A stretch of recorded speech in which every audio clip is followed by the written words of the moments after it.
नमस्कार बच्चों, मैं मुकेश शर्मा, लेक्चरर केमिस्ट्री, राजकीय पॉलिटेक्निक महाविद्यालय अलवर। ऑनलाइन क्लासेज की श्रृंखला में आपका स्वागत है। पिछले कुछ वीडियोज में अपन ने अध्ययन किया था प्रथम यूनिट के सब टॉपिक 1, 2 और 3 की। आज अपन बात करेंगे सब टॉपिक 4 की। सब टॉपिक 4 अपना है above rule and electronic configuration.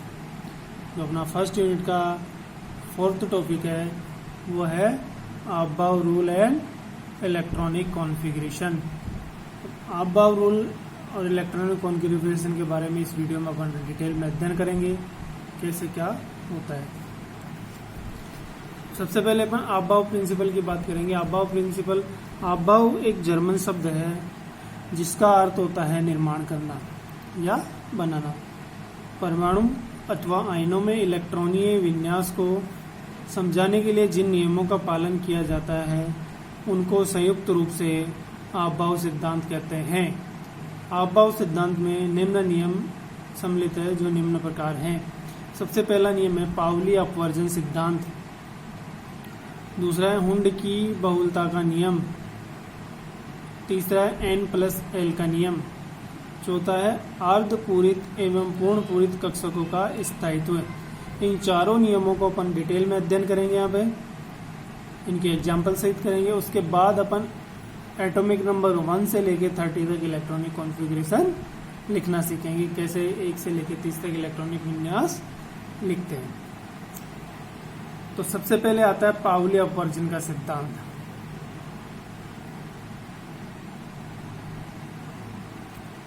Pauli अपवर्जन के सिद्धांत में पाउली अपवर्जन नियम में अपन अध्ययन करेंगे। इस नियम के अनुसार किसी परमाणु में उपस्थित किन्हीं 2 इलेक्ट्रॉन की चारों क्वांटम संख्याएं समान नहीं हो सकती। अर्थात किसी भी कक्षक में इलेक्ट्रॉन की संख्या 2 से अधिक नहीं हो सकती।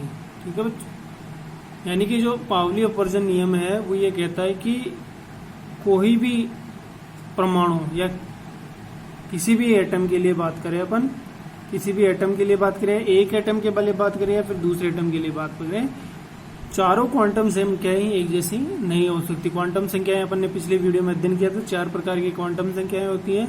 मुख्य क्वांटम संख्या, दिगंशी क्वांटम संख्या,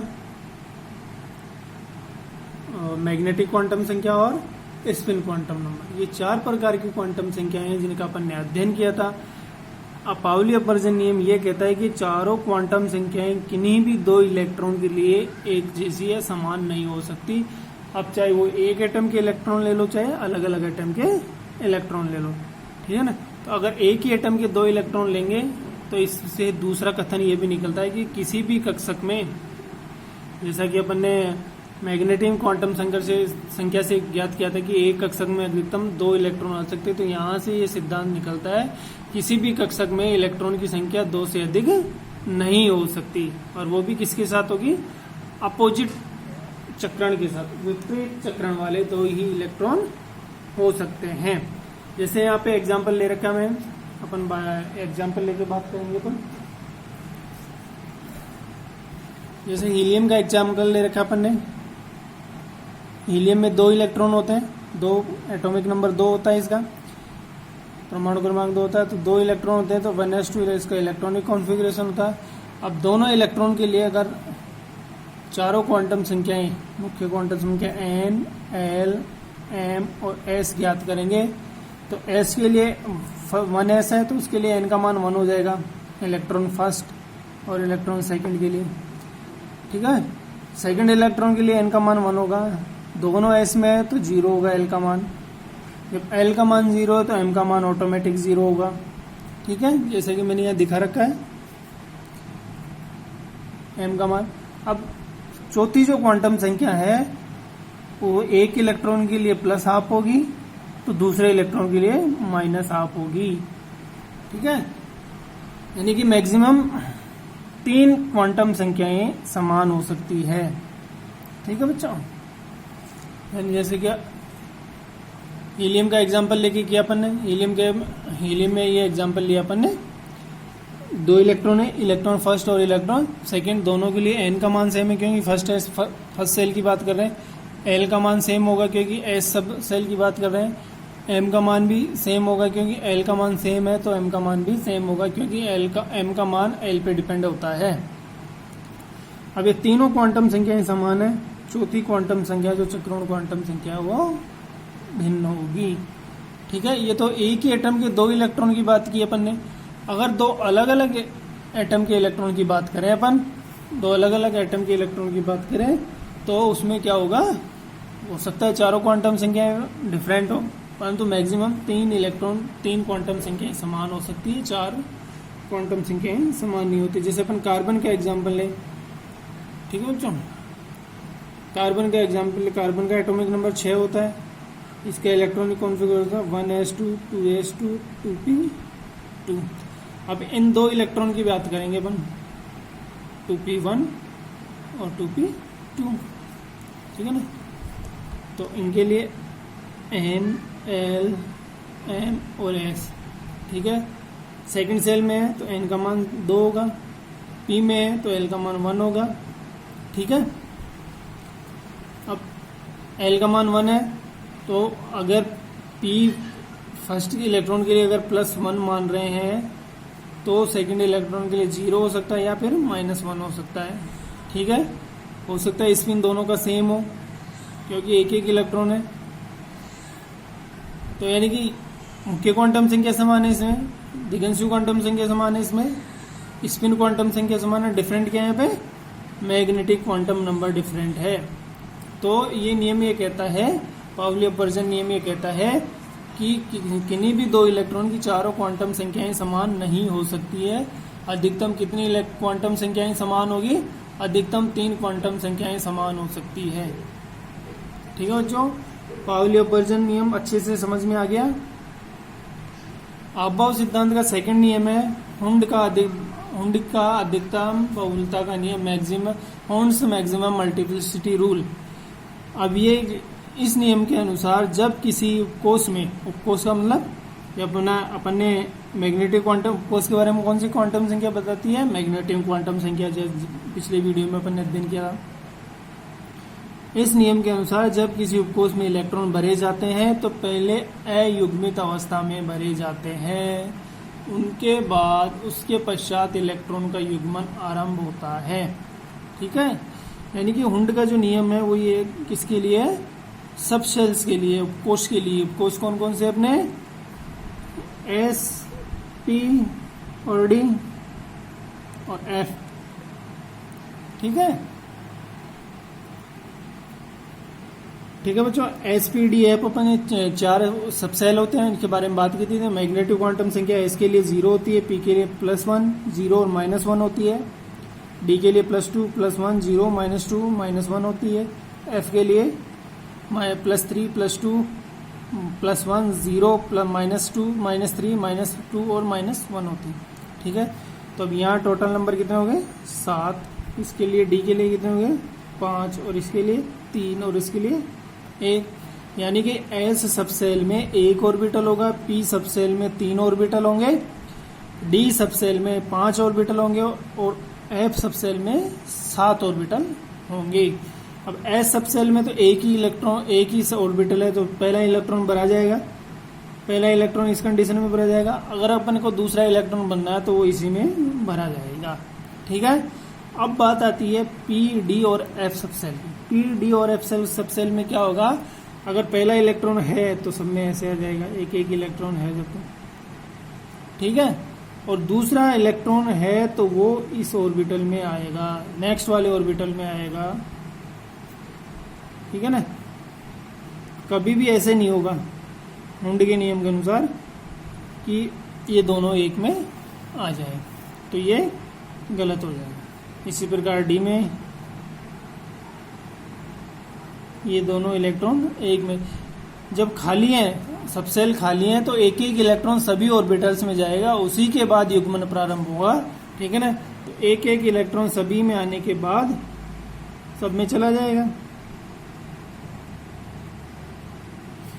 उसके बाद इलेक्ट्रॉन का युग्मन स्टार्ट होगा, वो भी अपोजिट स्पिन के साथ,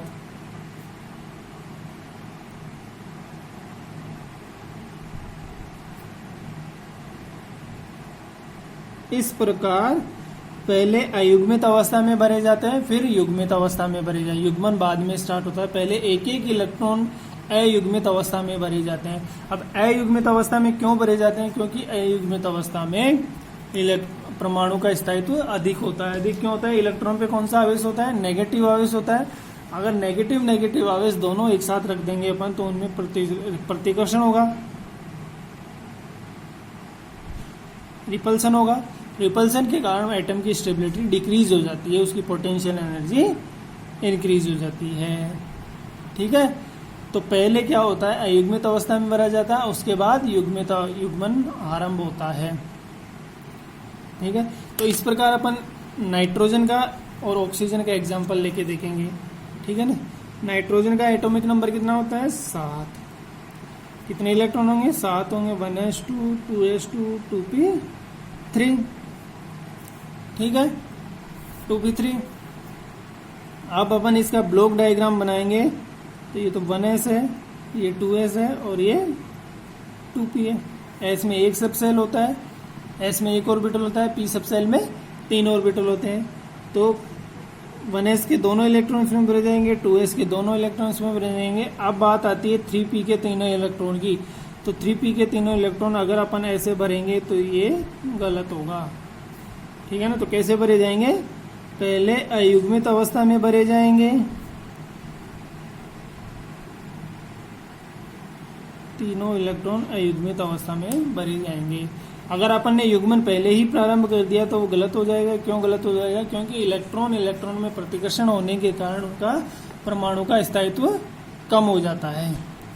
ठीक है, तो उंड का नियम क्या कहता है? उंड का नियम ये कहता है कि जब सब सेल में उपकोष में इलेक्ट्रॉन भरे जाते हैं तो उपकोष के कक्षकों में पहले अयुग्मित अवस्था में इलेक्ट्रॉन भरे जाते हैं, उसके बाद युग्मन प्रारंभ होता है। जब एक एक अयुग्मित इलेक्ट्रॉन सभी ऑर्बिटल में आ जाते हैं उसके बाद युग्मन प्रारंभ होता है। यहाँ कार्बन और नाइट्रोजन का एग्जाम्पल लेके दिखा रखा है मैंने। युग्मित यहाँ फर्स्ट वाले में युग्मन और युग्मित अवस्था में दिखा रखा, वो गलत होगा, और जो अयुग्मित अवस्था में वो सही होगा। इसके बाद आता है अपना तीसरा नियम, n+l का नियम। n+l का नियम क्या कहता है? n का नियम कहता है, इस नियम के अनुसार इलेक्ट्रॉन सबसे पहले उस कक्षक में भरे जाएंगे। कक्षक मतलब सब सेल के अंदर जो ऑर्बिटल्स की बात की थी अपन ने, उस कक्षक में भरा जाता है जिसके लिए n+l का मान न्यूनतम है। अब यहाँ पे n और l क्या है? n मुख्य क्वांटम संख्या है और l दिगंशी क्वांटम संख्या है। ठीक है ना, तो सबसे पहले इलेक्ट्रॉन किसमें भरा जाएगा? जिसके लिए n+l का मान सबसे कम होगा। यदि n+l का मान 2 या 2 से अधिक कक्षकों के लिए समान होता है तो नया इलेक्ट्रॉन उस कक्षक में भरा जाएगा जिसके लिए n का मान कम होता है। ठीक है बच्चों, यानी कि इलेक्ट्रॉन पहले n+l का मान जिसके लिए सबसे कम होगा तो उसमें भरा जाएगा। उसके बाद अगर 2 या 2 से अधिक कक्षकों के लिए n+l का मान एक जैसा है तो उसमें इलेक्ट्रॉन किसमें भरा जाएगा? जिसके लिए n का मान कम होता है। ठीक है, अब यहाँ सबसेल की बात की मैंने। देखो subshell 1s 2s 2p 3s 3p 3d 4s 4p 3d 4f 5s 5p और 5d, और आगे तक बात कर सकते हैं परंतु यहाँ तक काफी। अब जिसके भी जैसे 1s है 2s है 2p है, जिसने भी नंबर लिखे हुए हैं तो उनके लिए मुख्य क्वांटम संख्या का मान, मतलब कौन सी सेल की बात करें, अगर फर्स्ट सेल की बात करें तो 1s, सेकंड सेल की बात करें 2s और थर्ड सेल की बात करें तो 3s। यानी कि जो इनके आगे जो नंबर लिखे हुए वो तो है उनकी मुख्य क्वांटम संख्या n जिसे बोलते हैं। तो सबके लिए 1s के लिए n का मान होगा 1, 2s के लिए होगा 2, 3s के लिए होगा 2p के लिए होगा 2, 3s के लिए होगा 3, 3p के लिए होगा 3, 3d के लिए होगा 3, 4s 4 सेल वाले जितने भी सब सेल है उनके लिए n का मान होगा 4, और 5 सेल वाले जितने भी सब सेल है उनके लिए n का मान होगा 5। ठीक है, अब रही बात l की, अगर s सब सेल है तो उसके लिए l का मान 0 होगा। s सब सेल है तो l का मान 0, p सब सेल है तो l का मान 1, डी सबसे पहले तो एल का मान 2 और एफ सबसे पहले तो एल का मान 3 होगा। ठीक है, तो 1s के लिए, एस के लिए सबसे पहले एल का मान 0, 2s के लिए 0, 2p के लिए 1, 3s के लिए 0, 3p के लिए 1, 3d के लिए 2, 4s के लिए 0, p के लिए 1, d के लिए 2, f के लिए 3, s के लिए वापस 0, p के लिए 1 और d के लिए 2। ठीक है, अब अपन यहाँ से n प्लस एल का मान हम ज्ञात करते हैं, मतलब n और l की वैल्यू है उसको जोड़ देते हैं। ठीक है, अब 1s के लिए n प्लस एल का मान होगा 1, 2s के लिए 2, 3p के लिए 2p के लिए 3, 3s के लिए 3, 3p के लिए 4, 3d के लिए 5, 4s के लिए 4, 4p के लिए 5, 4d के लिए 6, 4f के लिए 7, 5f के लिए 5, 5p के लिए 6 और 5d के लिए 7। ठीक है, अब देखो, अब अपना नियम क्या कह रहा था, जिसके लिए n प्लस एल का मान सबसे कम होगा उसकी ऊर्जा सबसे कम होगी और उसमें इलेक्ट्रॉन सबसे पहले भरा जाएगा। तो पूरी सीरीज में देखते हैं n प्लस एल का मान सबसे कम किसके लिए, 1s के लिए, तो सबसे पहले 1s में इलेक्ट्रॉन भरा जाएगा। ठीक है, ये, और फिर उसके बाद देखते हैं अपन पूरी सीरीज में, तो 2s के लिए, तो 2s में इलेक्ट्रॉन भरा जाएगा। अब 2p और 3s के लिए, दोनों के लिए n प्लस एल का मान 3 है। ठीक है, तो अब यहाँ चक्कर पड़ गया।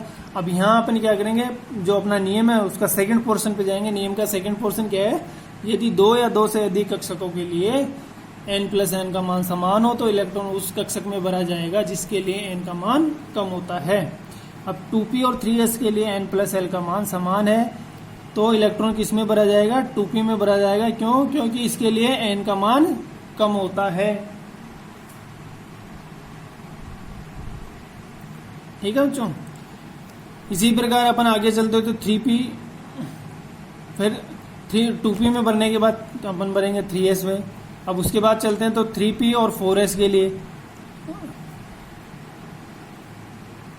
3p और 4s के लिए n का मान, n प्लस एल का मान 4 आ रहा है दोनों के लिए, तो दोनों के लिए 4 आ रहा है। तो अभी अपन देखते हैं n का मान कम है, n का मान किसके लिए कम है, 3p के लिए। तो सबसे पहले दोनों में से इलेक्ट्रॉन किस में भरा जाएगा, 3p में भरा जाएगा। फिर 4s में जाएगा, फिर 4s भरने के बाद, अब यहाँ देखो 4s भरने के बाद 4 के बाद 5 आएगा, तो 4s भरने के बाद फिर 3d में जाएगा। आगे इलेक्ट्रॉनिक कॉन्फ़िगरेशन लिखेंगे, उसमें एक एक्सेप्शन आएगा कि एटॉमिक नंबर 19 और 20 में 4s में इलेक्ट्रॉन भरने के बाद 3d में भरने के बजाय 4s में इलेक्ट्रॉन भरा जाता है। क्यों भरा जाता है, क्योंकि जिस n प्लस एल की वैल्यू 4s के लिए कम होती है 3d से। कई बार एग्जाम में पूछा है कि कैल्शियम और पोटेशियम में इलेक्ट्रॉन 3d में भरने के बजाय 4s में भरा जाता है, क्यों?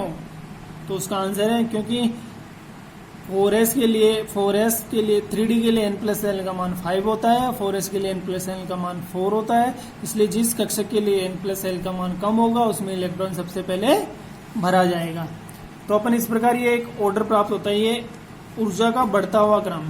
ठीक है ना, फर्स्ट एस की सबसे कम ऊर्जा होगी, फिर 2s की, फिर 2p की, फिर 3s की, फिर 3p की, फिर 4s की, फिर 3d की, फिर 4p की, फिर 5s की। ऐसे ही एक ऊर्जा का बढ़ता हुआ क्रम अपने को प्राप्त होता है। तो जिसकी ऊर्जा सबसे कम होगी उसमें इलेक्ट्रॉन सबसे पहले भरा जाएगा। ठीक है, अब ये ऑर्डर निकालने के लिए, इलेक्ट्रॉन बनने का ऑर्डर निकालने के लिए एक शॉर्टकट अपन क्या करते हैं, फर्स्ट सेल में 1s ऑर्बिटल सब सेल आता है तो उसको लिख लेंगे। 2s में जितने सब सेलर है 2s और 2p को लिख लेंगे। 3s में 3s 3p और 3d को लिख लेंगे एक लाइन में। 4s में 4 सेल में आते हैं 4s 4p 4d और 4f। इसी प्रकार 5 में 5s 5p 5d और 5f लिख लेंगे। ठीक है, तो यहाँ से स्टार्ट होंगे अपन, यहाँ से स्टार्ट होंगे, इसको क्रॉस लगाएंगे। ठीक है ना, तो 1s सबसे पहले कटेगा तो 1s में इलेक्ट्रॉन सबसे पहले जाएगा, फिर वापस पीछे जाएंगे और यहाँ से स्टार्ट होंगे। ठीक है ना, फिर कौन कटा, 2s, एरो पे कौन आया 2s, तो 2s में इलेक्ट्रॉन भरा जाएगा, फिर वापस यहाँ से पीछे से स्टार्ट होंगे। फिर 2s के बाद कौन आएगा एरो पे, 2p आएगा। देखो 1s आया, फिर 1s के बाद में एरो पे इस लाइन पे कोई नहीं है, फिर 2s आया, फिर 2s के बाद 2p आया, फिर 2p के बाद कौन आया 3s आया, फिर 3s के बाद ये लाइन यहाँ जाएगी वापस, 3s के बाद 3p और 3p के बाद 4s आएगा। ठीक है ना, अब यहाँ पे फिर 3D आएगा, ठीक है ना। तो बिल्कुल स्ट्रेट काटते जाएंगे, तो जो सबसेल एरो पे पहले आएगा उसमें इलेक्ट्रॉन पहले पड़े जाएंगे, ठीक है। ये याद करने का एक शॉर्टकट तरीका है। चौथा नियम है अपना अर्धपूरित एवं पूर्ण पूरित कक्षकों का स्थायित्व। अर्धपूरित एवं पूर्ण पूरित कक्षकों का स्थायित्व समझते हैं।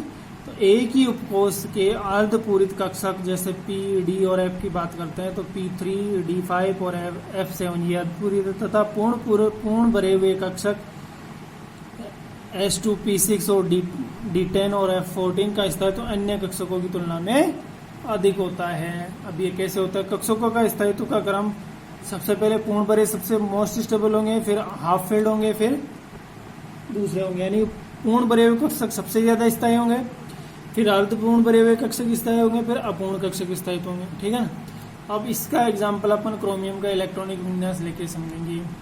क्रोमियम का एटॉमिक नंबर होता है 24 इलेक्ट्रॉन बनेंगे।